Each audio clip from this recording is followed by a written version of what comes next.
রিজিক নেই, কষ্টে আছেন, চারদিক থেকে শুধু বিপদ আর বিপদ। এই সময় আল্লাহর উপর ভরসা রাখুন। আপনি যদি মন থেকে বলেন, আমি খুব কষ্টে আছি, আমার কিছুই হচ্ছে না, কিন্তু আমি জানি আল্লাহ আছেন, তাহলে আপনি মুমিনদের মধ্যে একজন, ইনশাআল্লাহ।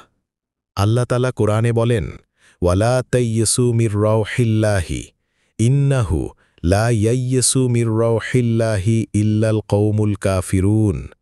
অর্থ, আর তোমরা আল্লাহর রহমত থেকে নিরাশ হয়ো না, নিশ্চয়ই আল্লাহর রহমত থেকে কেবল কাফিররাই নিরাশ হয়। সূরা ইউসুফ আয়াত ৮৭। এই আয়াতটি আমাদের শেখায় আল্লাহর রহমতের উপর বিশ্বাস রাখা ঈমানের গুরুত্বপূর্ণ অংশ। হতাশা বা নিরাশা এটা ঈমান নষ্ট করে দিতে পারে, তাই সব সময় আশা রাখা জরুরি। সবকিছুরই একটা ধারাবাহিকতায় প্রক্রিয়া থাকে। যেমন ধাপে ধাপে আমরা কোনো লক্ষ্যে পৌঁছাই, তেমনি আল্লাহর কাছে কিছু চাইতেও আমাদের একটি ধারাবাহিকতা অনুসরণ করতে হয়। আমি যদি নামাজ না পড়ি, রাসূলুল্লাহ সাল্লাল্লাহু আলাইহি ওয়াসাল্লামের সুন্নাত অনুসরণ না করি, জীবনযাপন যদি গুনাহে ভরে থাকে, তাহলে শুধু দিনে ২-১ বার দোয়া করলেই ফল পাওয়া যাবে না। ভাই ও বোনেরা, আমরা কেউই বলতে পারবো না যে আমাদের জীবনে কোনো ভুল নেই, কোনো গুনাহ হয়নি। আমাদের অনেক ভুল হয়, অনেক সময় হয়তো এমন কিছু বলি বা করি যা শিরকের মতো গুরুতর অপরাধ হয়ে যায়, অথচ আমরা টেরই পাই না।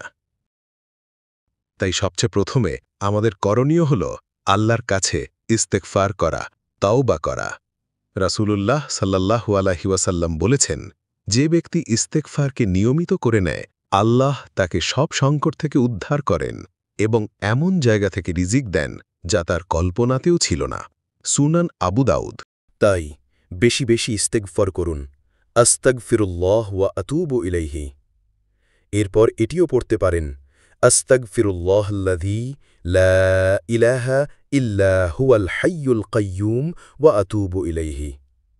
আর সবথেকে বড় এবং সেরা ইস্তেগফার হল সাইয়্যিদুল ইস্তেগফার, সেটি পড়ুন। আল্লাহ তাআলা কুরআনে বলেন, ومن يتق الله يجعل له مخرجا ويرزقه من حيث لا يحتسب। অর্থ, আর যে আল্লাহকে ভয় করে, তাকওয়া অবলম্বন করে, তিনি তার জন্য বের হওয়ার একটি উপায় করে দেন, আর তিনি তাকে এমন জায়গা থেকে রিজিক দেন যা সে কল্পনাও করতে পারে না। সূরা আত-তালাক আয়াত ২-৩ আংশিক সংক্ষিপ্ত ব্যাখ্যা।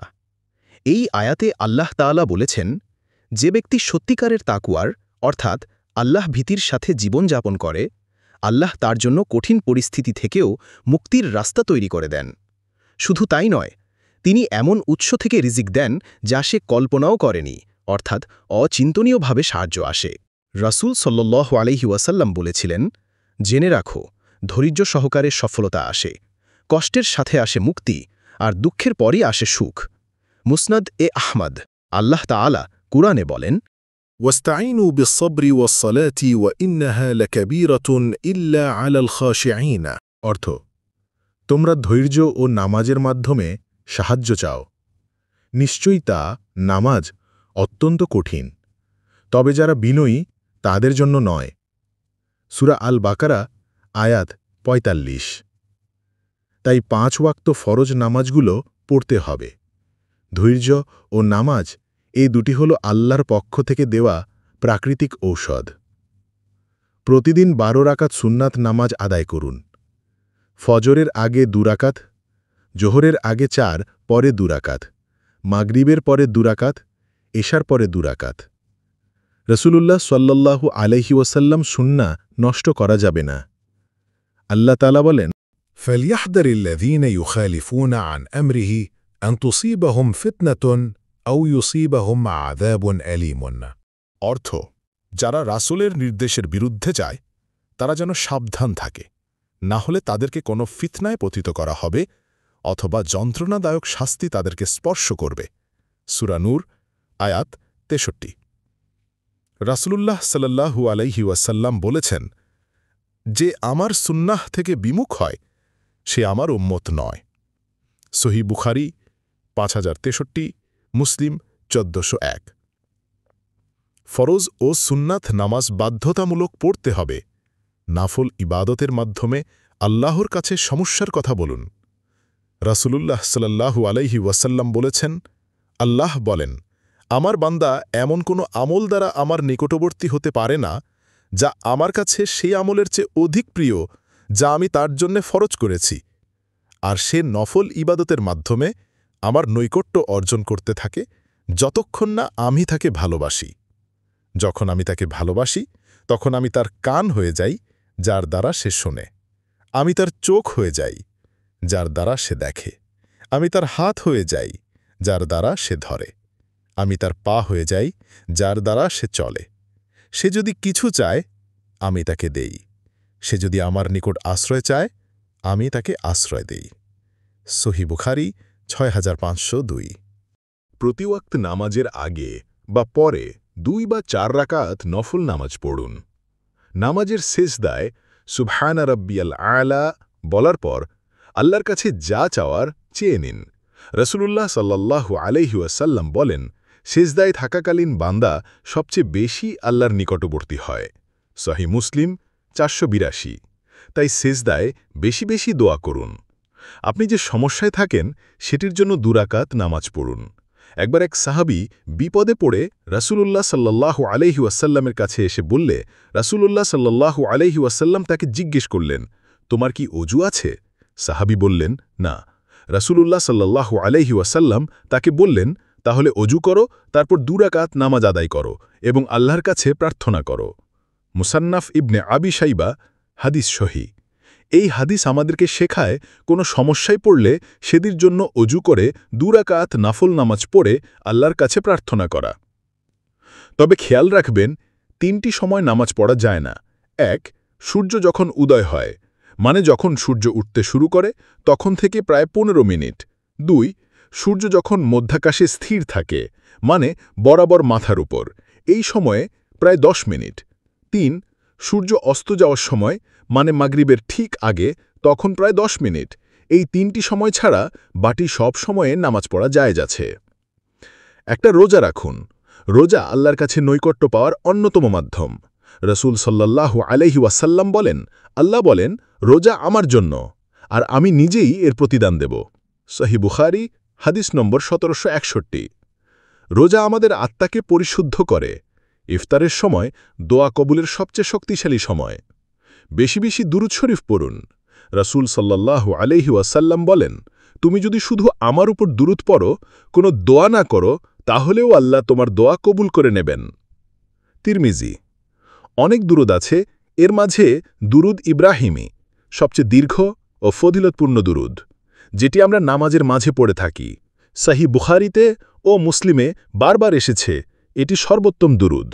ছোট দরুদ শরীফ আল্লাহুম্মা সাল্লি আলা মুহাম্মদ, সংক্ষিপ্ত কিন্তু খুবই ফজিলতপূর্ণ।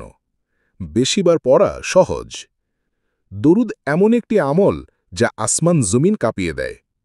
আপনার দোয়া আটকে থাকলেও দরুদের মাধ্যমে খুলে যাবে। মধ্যরাতে উঠুন, তাহাজ্জুদ নামাজ পড়ুন। তাহাজ্জুদের সময় আল্লাহ তাআলা দোয়া কবুল করেন। তাই সমস্যায় থেকে, বিপদে থেকে, কষ্টে থেকে যে কান্নাটা আপনার পায়, সেটা কারো সামনে নয়, বরং আল্লাহর সামনে কান্না করুন। তাহাজ্জুদের সেজদায় গোপনে কাঁদুন। মন খুলে, মনের জোর লাগিয়ে কাঁদুন। এমনভাবে কাঁদুন যেন আপনি আল্লাহর কাছ থেকেই নিয়ে ফিরবেন। তখন চাইলে 100% পাবেন ইনশাল্লাহ। রাসূল সাল্লাল্লাহু আলাইহি ওয়াসাল্লাম বলেছেন, প্রতি রাতেই আল্লাহ দুনিয়ার আকাশে অবতরণ করেন এবং বলেন, কে আছো যে আমাকে ডাকবে? আমি সাড়া দেব। কে কিছু চাইবে? আমি দেব। কে ক্ষমা চাইবে? আমি ক্ষমা করব। সহিহ বুখারী 1145, মুসলিম 758। আল্লাহ কখনো ফিরিয়ে দেন না যদি মন খুলে ডাকা যায়। দোয়া পড়ুন, এতে আল্লাহ প্রতিউত্তর দেন। রাসূল সাল্লাল্লাহু আলাইহি ওয়াসাল্লাম বলেছেন, দোয়া হল ইবাদতের মূল। সুনান তিরমিজি 3333, সহিহ। যে ব্যক্তি বেশি বেশি দোয়া করে সে আল্লাহর সঙ্গে সম্পর্ক রাখে। দোয়া মানেই নিজের দিনদারি ও নির্ভরতা প্রকাশ করা। এখানে কোরআন ও সহিহ হাদিস থেকে কয়েকটি দোয়া দিলাম। দোয়াগুলো নিয়মিত পড়বেন। 1.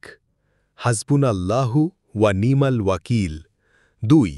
রব্বি ইন্নি লিমা আনজালতা ইলাইয়া মিন খৈরিন ফকির 3 ইন্না লিল্লাহি ওয়া ইন্না ইলাইহি রাজিউন আল্লাহুম্মা আজুরনি ফি মুসিবতি ওয়াখলুফলি খৈরান মিনহা 4 আল্লাহুম্মা ইন্নি আউযু বিকা মিনাল হাম্মি ওয়াল হাজান ওয়াল আজজি ওয়াল কাসাল ওয়াল জুবনি ওয়াল বুখুল ওয়া গলাবাতিদ দাইনি ওয়া কাহরির রিজাল।